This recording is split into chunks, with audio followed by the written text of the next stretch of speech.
Assalamualaikum warahmatullahi wabarakatuh. Perkenalkan, nama saya Erlisa Oktavani, NPM 21010130006. Di sini saya akan presentasi mengenai pengalaman Muslim berinteraksi dengan Al-Quran.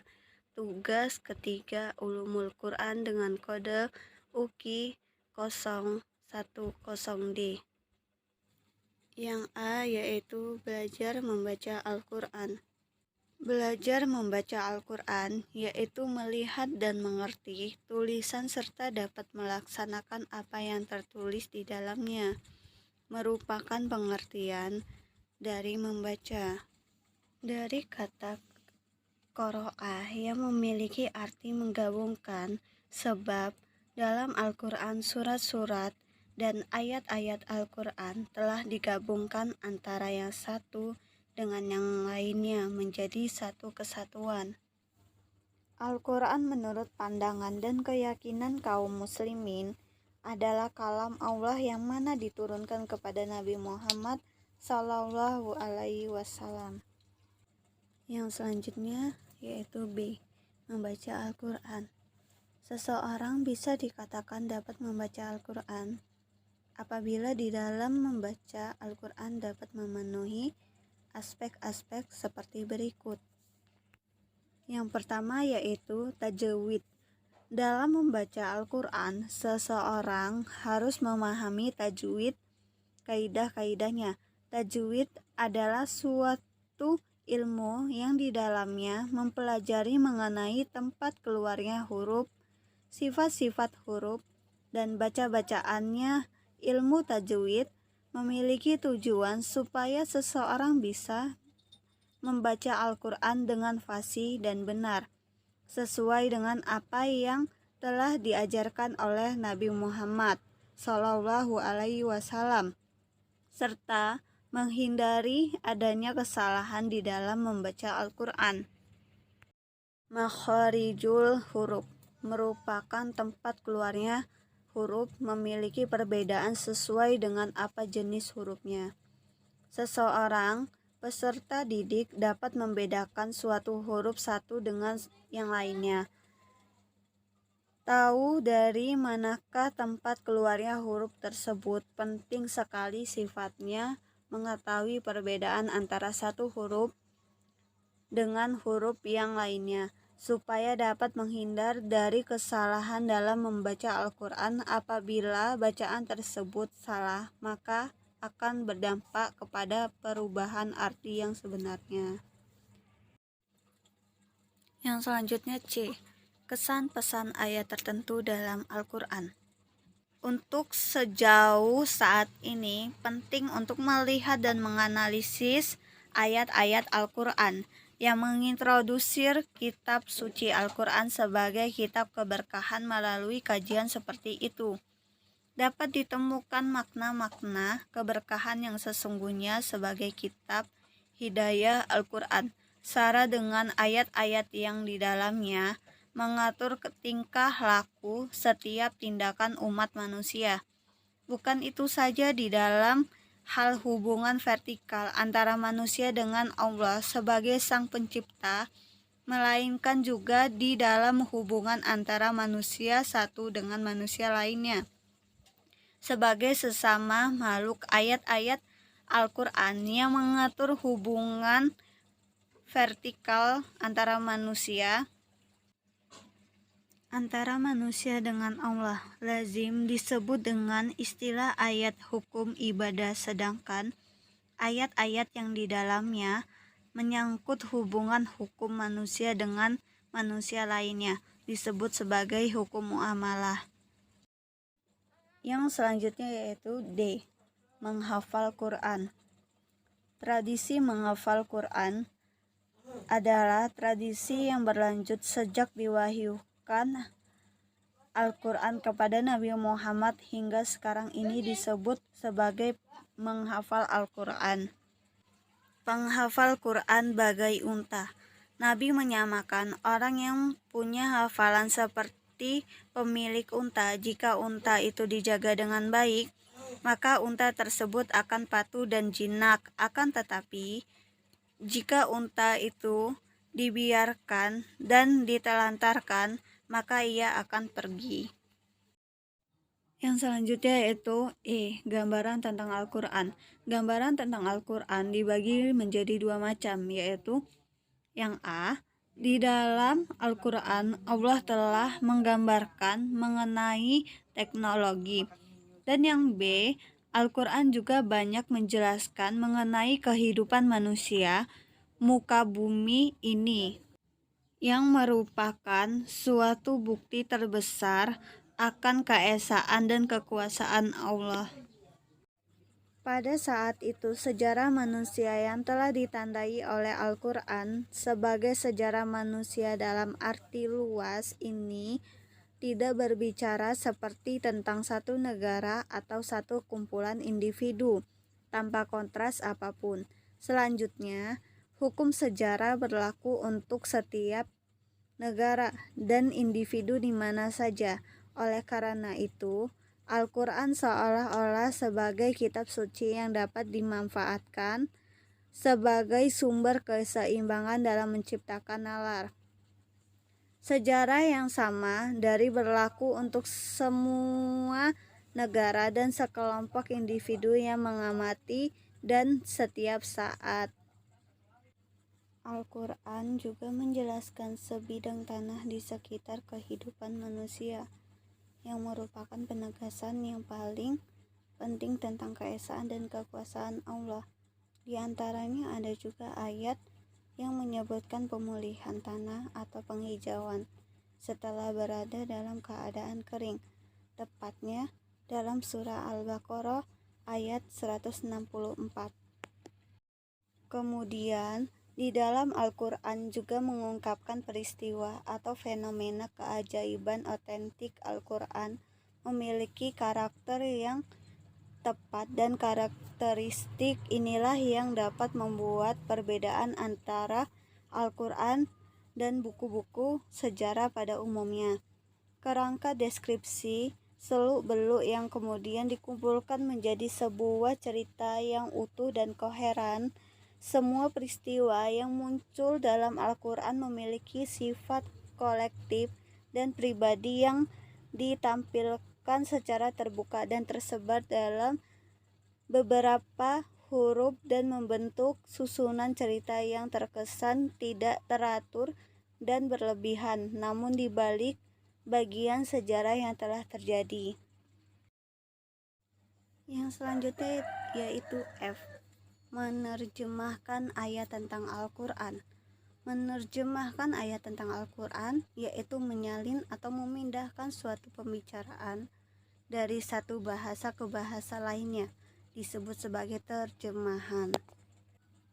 Terjemah juga disebut sebagai cara bertukar pesan, sedangkan tafsir kata adalah hasil penguraian Al-Quran, yaitu pemindahan Al-Quran ke dialek lain yang bukan bahasa Arab, dan kemudian mencetak tafsir tersebut menjadi beberapa aksara yang dapat ditangkap oleh orang-orang yang jangan berbicara bahasa Arab agar mereka bisa memahami makna kitab Allah.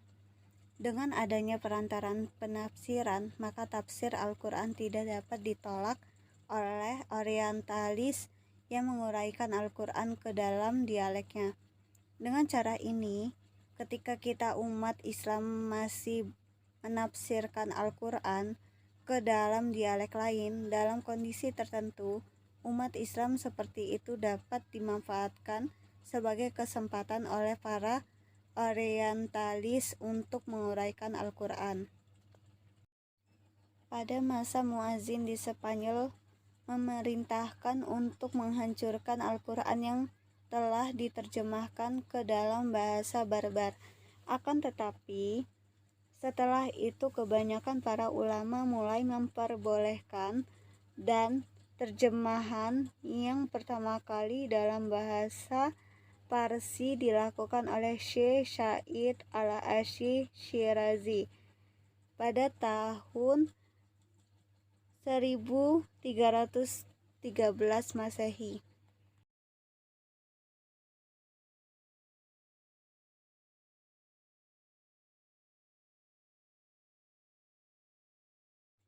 Tafsir merupakan suatu upaya untuk memahami kalam-kalam Allah, sedangkan sejarah, pendekatan historis, normatif, membahas mengenai deskriptif dari tiga sumber penafsiran Al-Quran.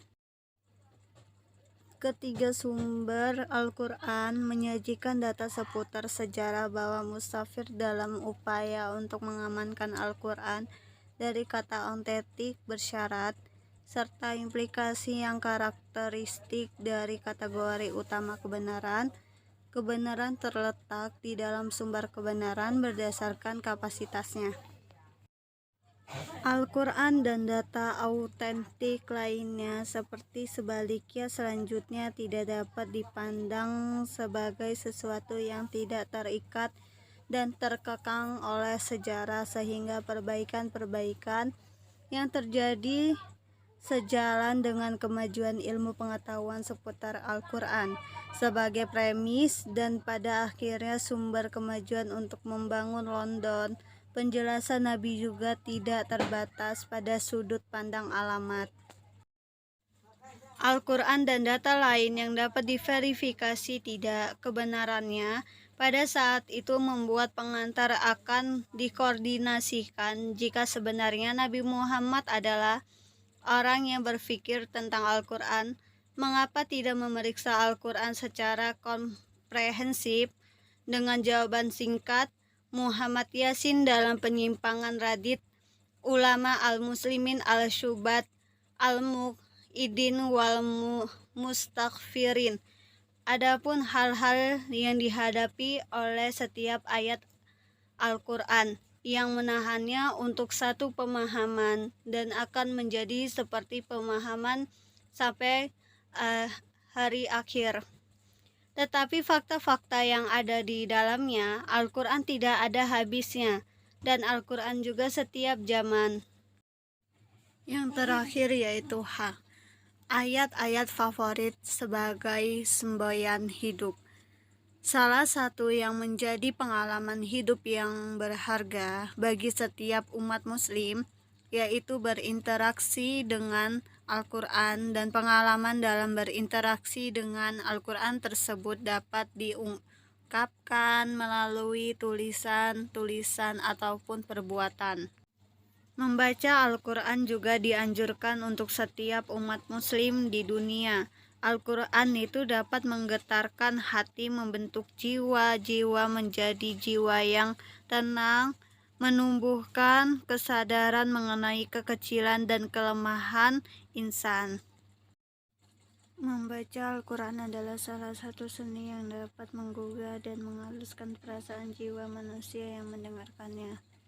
Al-Quran lebih dari sekedar ansambel musik. Memang membaca Al-Quran dapat mengguncang hati, membentuk jiwa menjadi jiwa yang tenang, mengembangkan kesadaran akan kekecilan dan kekurangan dalam kualitas yang mendalam, mengelola dengan keagungan dan kendali ilahi, semuanya yang pada saat itu dapat melanjutkan karakter manusia menjadi hebat, membingkai etika dan karakter yang hebat. Membaca Al-Quran juga dianjurkan bagi setiap Islam di dunia, karena bagi mereka banyak hal di dalam Al-Quran yang aneh. Di tengah kehidupan umat Islam yang ditunjukkan dari berbagai keajaiban sosial, misalnya keajaiban sosial berkaitan dengan belajar mengkaji Al-Quran pada keajaiban tertentu. Keajaiban mendapatkan bagian-bagian tertentu dari Al-Quran di tempat-tempat tertentu, memenggal satuan-satuan Al-Quran yang kemudian dijadikan bersamaan untuk pengobatan, permohonan, dan sebagainya, yang ada dan tercipta dalam tatanan sosial muslim tertentu, tetapi tidak pada tatanan sosial muslim lainnya. Ini sebagai pertanyaan renungan sebenarnya tidak lebih dari pertimbangan sosial dan perbedaannya, karena keajaiban sosial itu pada saat itu muncul sejak kedekatan Al-Quran maka dimulailah menjadi wilayah renungan Al-Quran. Jadi kesimpulan dari materi pengalaman Muslim berinteraksi dengan Al-Quran yaitu Al-Quran bisa menjadi konten verbal yang telah ada sejak belasan abad yang lalu dan telah mengalami intuitif antar individu, seperti halnya Muslim tetapi juga non-Muslim. Memang demikian, dengan perjalanan panjang mengingat Al-Quran terus berkembang hingga saat ini, sebagian besar masih memiliki pengenalan konten yang dipertimbangkan dan belum berbicara tentang berbagai sudut pandang lain, seperti memiliki koordinat hubungannya dengan penerapan atau sikap pemahaman dan pengakuan umat pengguna untuk itu, sehingga dianggap ciri bahwa pemikiran tentang Al-Quran oleh beberapa kalangan tidak membosankan. Hanya ada sedikit sekali jalinan sudut pandang yang langsung berpusat pada kebutuhan dan belum terkoordinasi dengan isu-isu modern. Itu yang dapat saya sampaikan presentasi mengenai pengalaman Muslim berinteraksi dengan Al-Quran. Jika ada salah kata, saya mohon maaf. Kepada Allah saya mohon ampun. Saya akhiri. Nun wal qalami wa ma yasturun. Wassalamualaikum warahmatullahi wabarakatuh. Terima kasih.